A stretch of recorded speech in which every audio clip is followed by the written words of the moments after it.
Hello, I'm Tuqa Al Lawati on 90.4 Rawan FM. Today in the studio, I have with me Rawan Al Mahrouqi, a multidisciplinary artist and founder of Makan Studios. Makan Studios is a creative space that has quickly become a hub for workshops and exhibitions. We'll be talking about the vision behind Makan Studios, the challenges of building an art community here in Oman, and the role of art in society. Rawan, pleasure to have you here. Thank you for having me. Let's start from the beginning. Can you please tell us the story behind Makan Studios? So we can start from the very, very beginning. When I was a child, I was always the kid who was drawing everywhere, and that was my favorite thing to do. I would draw for hours. And then as I got older, I was still doing art in school, at home, but it was just something that I loved. When I was about to graduate from high school, Thanawiyya, I didn't know what I wanted to do.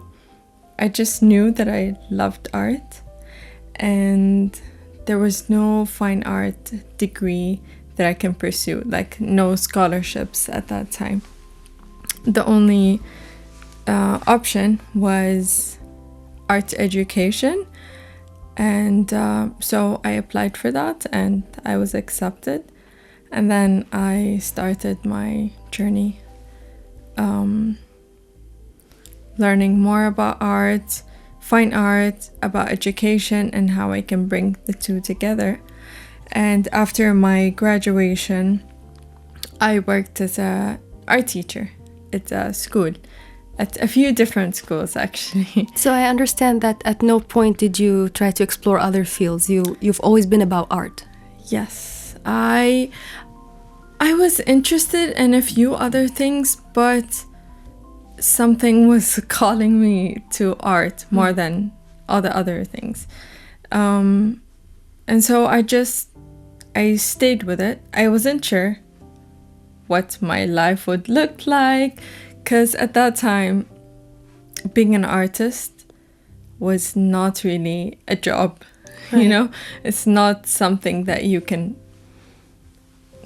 dream about it, but you don't know what you can do with it. I can also relate, because at some point when I was younger, I also really liked art, and my social studies teacher asked me, what do you want to be when you grow up? And I just said an artist. And he was like, no, that's a hobby. What do you actually want to do? With conviction. He's like, that's a hobby. Exactly. So I kind of had that in the back of my mind, that art is a hobby. But I believed that there was something more there. There was something more. I'm not sure what. And I'm gonna try and see what I can do with this. So after I was a teacher for about 3 years in government schools, I realized that I really, really enjoy teaching, and I really love it with a passion. So it was like combining the two things that I loved, the art and the teaching and interacting with the students. And for myself, I'm just someone who loves to teach and share. So it kind of was like a perfect fit. But I had some challenges, and eventually I decided I want to leave the school system. And I was wondering, could I still do this, but in a different environment? And so that was like the first spark for Makan. That's why it's called Makan. And I wanted to create a space where people can learn. And it's not like a school setting, but we still had that exchange with the artists and people who are interested in learning. Did you feel like the school environment maybe caused you to experience creative burnout by any chance? Yes. What I really didn't like was I had to grade my students, and it didn't sit right with me. For me, art is about the process, it's about the creation. I really didn't enjoy grading the students. And I also had a lot of students. So I had like 300 plus. And it was very difficult for me to keep track of everyone. And what I wanted to do is to remember each student and know their story and like be there for each one. And I couldn't do that. So from that frustration, I felt like, okay, I'm not doing this to the best of my ability. I want to continue to do this, but this is not working for me personally. I'm really curious though, when it comes to grading, how did you end up grading them? Because I know that art is subjective, so what was the criteria there? Exactly. So that's also very gray. Yani there isn't like they had to complete the task or the project, and then you would kind of take it from there. Did they follow the instructions? Did they hand it in on time? So there were things that were kind of unrelated to the artistic process. And so around that time where I decided, okay, I think I'm going to part with the school system, I also was pursuing my own artist career. And two things happened at once. I started to make art. I joined program at Style Gallery, and again I discovered this is something I really love, and I really enjoyed that, and I ended up getting a prize for that competition. And from then I was also pursuing my own career as an artist and working on Makan. And yeah. So when you first founded Makan, I'm wondering, what feeling did you want people to have when they first entered the place?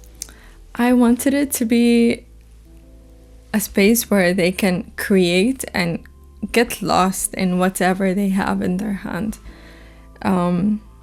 So we do a lot of different things. We do like painting, ceramic painting, drawing. It's not like one thing. We also do like punch needling, things that you use your hands in. So you're kind of taken out of the daily, routine, and you're focusing really on what's at hand, which is something really important. I try to practice mindfulness, but let's be honest, like it's really difficult to do it. So sometimes you actually need to sit down and set time apart and do something, whatever it is. And so it was that I wanted to create that space and be that outlet for people, but then also they can learn and they can discover that I really love embroidery. I didn't know that I did, just to give them a space where they can find that outlet for them. So I understand it's not for professionals necessarily, it can be beginner friendly as well. Yes, it is very beginner friendly, and that was something I made sure that it was. I don't want it to be like a super fancy, like you only get accepted if you are already in art. No, it's for everyone. But then we also have that was when we just started, we were the space. And then we expanded to being a gallery as well. Mm-hmm. So when we work with the gallery space, we curate exhibitions. So we find artists sometimes the artists come to us. We also, they're all free to enter. We want the people to come, kids, schools. That was also a big thing for me, because when I was growing up, there were no galleries that I could go to. And I don't know how that would, impact me as a child. So it's very important for me to also have that space where we can show art. Definitely. You had one exhibition called Art on Pages. Mm-hmm. And it really caught my attention because it showed like unfinished artworks and Yes. sketchbooks. Is there an implied message here? Yes, so oftentimes when we go to galleries, we see the finished artwork, and there's really so much that goes into it.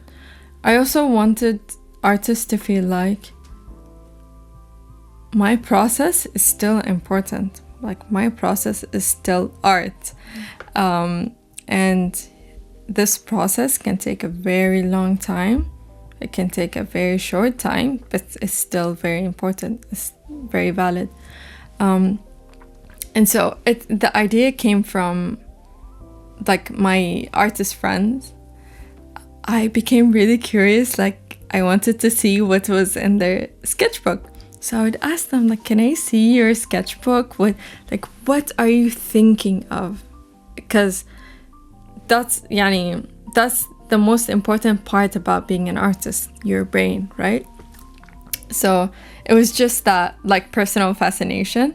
And then I convinced some of my friends to let me show their sketchbook, which is very private and very, it could be something really intimate. But they agreed, and I was like, great. And then we asked more people, and we got so many submissions. And it's just like one of those exhibitions or experiences that you go through. You go in, you spend like an hour going through all the pages, and you're kind of transported into the mind of the artist. And this year will be our 3rd year doing it, inshallah. That's lovely. Yeah. We spoke about Oman's art scene a little bit, or maybe we hinted at it. So I want you to tell me, where do you see the biggest gap between the talent that we have and the platforms available? Number one, there aren't enough platforms. Like, the galleries that we have are very limited where you can learn art. I'm not saying that you have to learn it at a university setting. You can learn so many things online now, but I mean, where you can learn art is still a bit of a different process when you're actually learning by a professor, or that's also limited in my opinion. And I think in general, we still are not there in the appreciation for art as a career, as a profession. So do you feel like there is some negative stigma around art here in Oman? I think because it's new. It's very new. It's very new when we think about, the context of the country. So I understand that it will take time for people to understand and accept it as a part of, the ecosystem of Oman. Like, there are artists, and they can create and they can bring so much to the country. Like, it's not just... I hope that there will be like some kind of investment in the arts, and not just fine arts, all kinds of arts, because they can really bring so much to the country. Like, there are lots of countries that you only know because of a singer or a painter, or so yeah, I hope it will be appreciated more, and we're starting to see signs of that. I think people are more aware of it and more interested. Absolutely.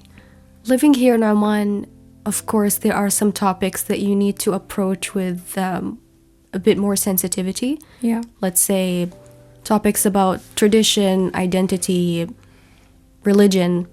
How do you personally approach these topics in your artistic expression? For me, I find it to be a part of the practice. Like, in my art personally, I'm very focused on the Khaliji woman and what it's like to be from here and to live here. So all those things kind of feed into the artwork. So I try to look at it in that way. If I can't say something very clearly, how can I say it through the art, but in a different way, maybe a more subtle way, or just leave it open to interpretation. Are there any moments in your journey that kind of stuck with you or inspired your artistic expression? I'm always inspired by other artists. So whenever I see someone really passionate and just making art, I find that to be like the most fascinating thing. So I try to surround myself with artists like that.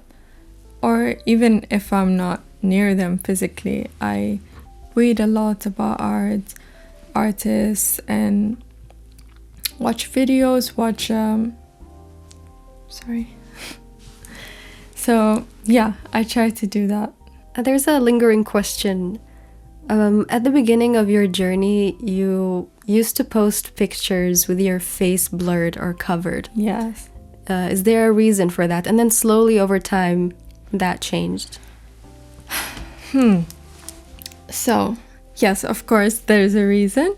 That was a body of work that is very close to my heart. And it's still something that I'm working on, but I'm not necessarily posting it. But this body of work, the Faceless series, was kind of a social commentary on how we in real life show our faces, but on social media it was kind of frowned upon for a girl to post her picture. And just to give you an idea of how old I am, at that time it was something really taboo. And now things have changed, really. A lot. They have changed a lot. Now it's more it's okay. Not in all parts of the country, but most regions. For the most part, it's kind of okay to put your picture online. So that's where that was sparked from. That contradiction that didn't kind of make sense to me.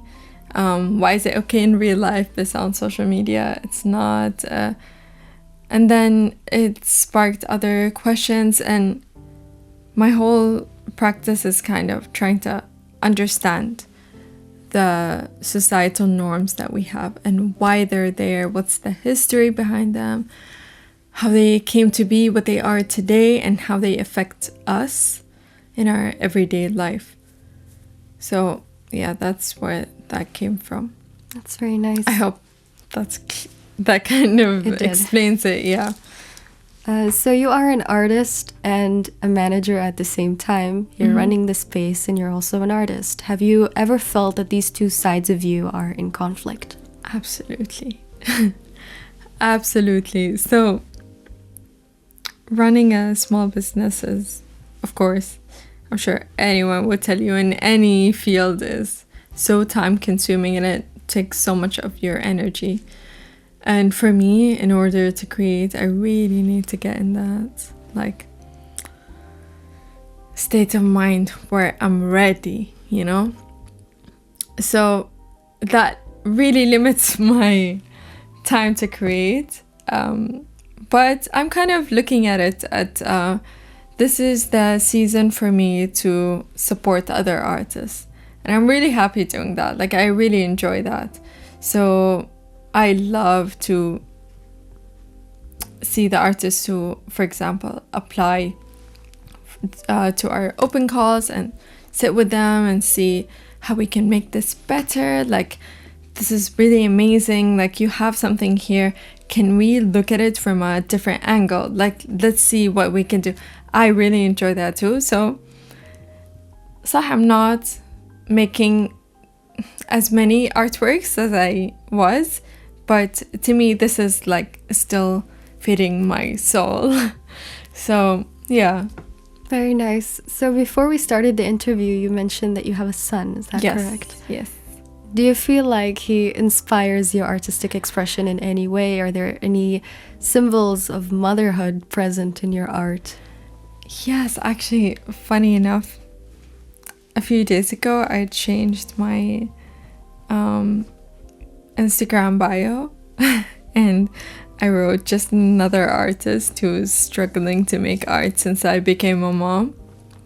And I wrote that because I was getting like lots of random likes, and then people kind of asking, what's happening? Like, your last post was a year ago, you know?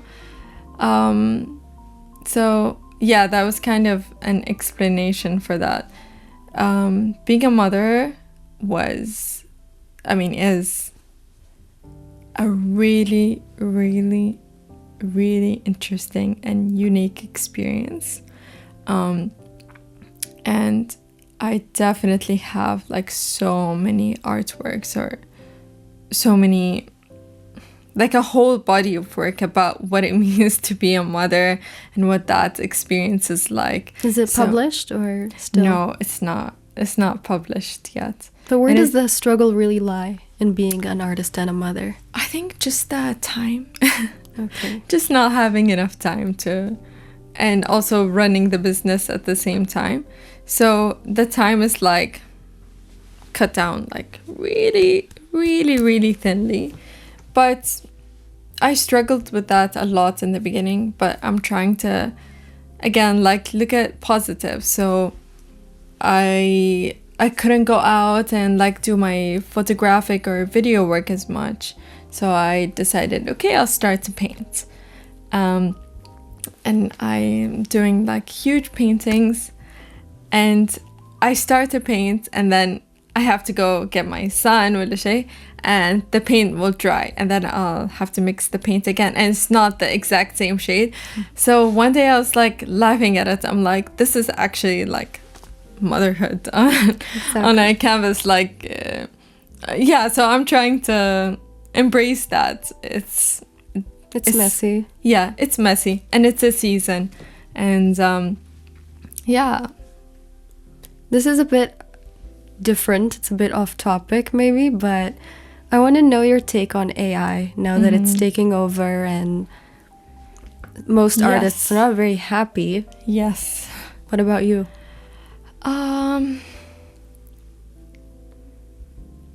I think that there are ethical issues when it comes to AI art. I do see how some artists use it to create something that's never been created before. But is that at the expense of other artists who, you know, the AI is taking the works from, or the inspiration from? So yeah, to me it's a really gray area. I'm not sure if I will ever use AI in my work. Personally, I don't think it's real enough, but I do know a lot of artists who do, and they are doing great work with it. But how would I feel if my work, my paintings or my photographs or whatever it was used to create something else? Would you be okay with it as a tool, or as something that creates the end product? I think as a tool to like help you plan, kind of visualize how something will look at the end. Yes, I think that's very helpful, and why not? Like, we can use that to just make our lives a bit easier in planning. But yeah, in the finished product, I'm not quite sure. I think your brain already has everything there for you to make the art. Absolutely, yeah. The reason I asked this is because at some point there was a trend on social media of the Ghibli Studios characters. And there was a rise in artists being very angry and boycotting. Yes. So I was really wondering how you felt about that. Yeah, I mean, again, it's like a double-edged sword. it's something fun. It's spreading the art, you know, of this particular artist. You know, more people will know about this artist, but at the same time, some people think that it's stealing. Could be looked at as inspired by, you know. So it's really, it depends how you look at it, and where your boundaries are. I believe it's fine as long as it doesn't replace the human intervention. Yeah, I think for a fun, like, let's turn our picture into this and just seeing how it goes. And knowing the original artist, and it's just, you know, something fun. I think I don't see a problem with that. What about artists who create exhibitions with AI art? Yeah, so again, that's very interesting. It's, for me, I would think, is it something I've seen before? Like, is this visual something I've seen before, I've experienced before? If it's something like completely unique and this artist really spent a lot of time making this, I'll be more open towards it. And it depends also on their creativity. Like, what is it for exactly? Is it, you know, there are so many ways you can use it to make your art better. So yeah, it really depends on the context, on how it was used, and, you know, what it looks like at the end product. I would be accepting of that. But if it's just something that's we've seen before, it's copied, there's no creativity, no soul in it, then Yeah, and because also the debate is around, you know, art stirring emotions in people. Yes. It being a tool for healing. And if it's AI generated, there's no story there.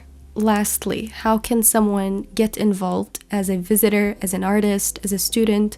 Come and visit us. We have so many things going on. You can join our Instagram newsletter. We also have a WhatsApp newsletter. So we kind of work in 3 different ways. We have the workshops and events, and then we do the art exhibitions. So that's also something that we're really working hard on.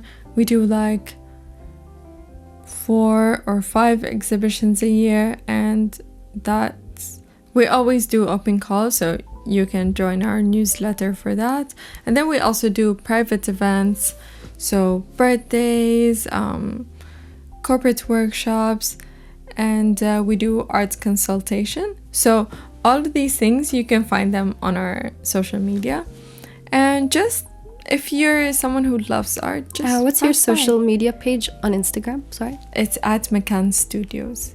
Great. Yeah. Okay, so do you have any artworks coming up soon? Or art projects? In Makan? You personally? Me, no. Okay. I don't have anything for me, but I am curating the upcoming exhibition at Makan.